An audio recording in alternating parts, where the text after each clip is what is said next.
was born in Mohacs, Hungary, at the tail end of World War II. When he was 9 years old, he packed a small bag and went with his parents and his brother to a town on the border.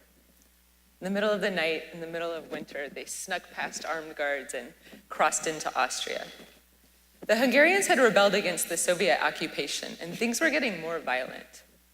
My grandparents didn't see peace or opportunity in their country's future, and so they left. Like millions of people worldwide every year, they left everything behind in search of a better life. My family was sponsored by a church in Alabama, so they came to the US as refugees. Refugees here are supported for only 30 days before they're expected to have a job and fully support themselves. My childhood was a little different than a lot of my classmates. Instead of hearing about the 70s or bell bottoms, I heard the one where my granddad's boat blew up on the Danube. But I learned so much from my grandparents, and they inspired me to travel. So I lived abroad as an adult, first in Hungary and then in Switzerland. There I took language classes designed for immigrants, and a lot of the people in my classes were refugees. I met people from all over the world, and I learned so much from hearing their stories. One thing I learned is that no one deserves where they were born. There was a girl in my class named Elena, and we were pretty similar. We would joke around and sit together, and the teacher got us mixed up because we looked alike.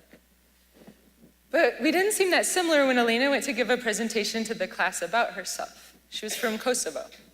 I wanted to go to school, she said, but I couldn't because of the war. I wanted to play sports, but we weren't allowed outside because of the war. I haven't seen my parents in 6 years.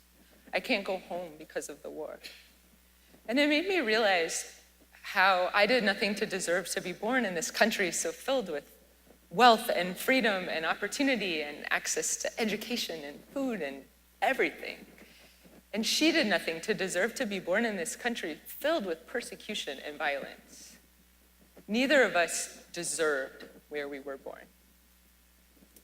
Another thing that I learned is that you never know where people are coming from. I went with my grandmother to the pharmacy one time, and even after 50 years, her English wasn't perfect. And the pharmacist clearly knew her. She spoke a little more slowly, and she wasn't being condescending. She was being kind. It meant so much to me that this relative stranger would take the time to be nice to my sweet grandmother.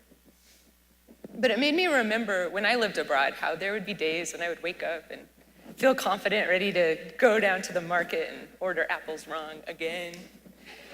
And there would be other days when I would hide in my room because I didn't want to be that person who always said everything just a little bit wrong. And I'm American. I could quit and go home if it got too hard. Refugees can't go home, and they can't stay home from work because it's too hard. I think about that feeling of helplessness sometimes when I see someone who seems confused or they're holding up a line.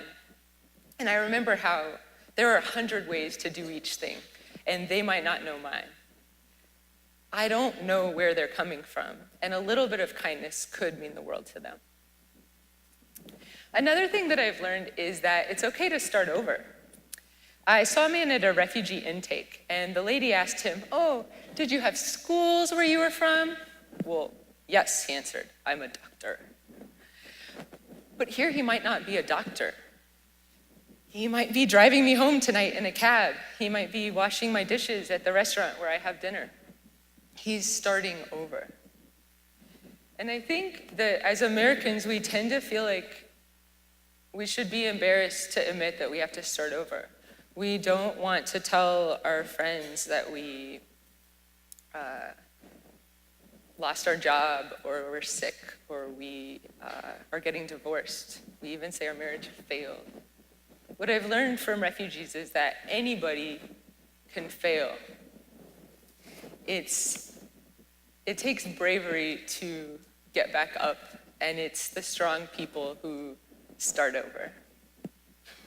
I've learned so much from the refugees that I've known, and especially from my grandparents. They make me want to see the whole wide world, and I hope they're proud that I try to be a person who's grateful and kind and strong. Thank you.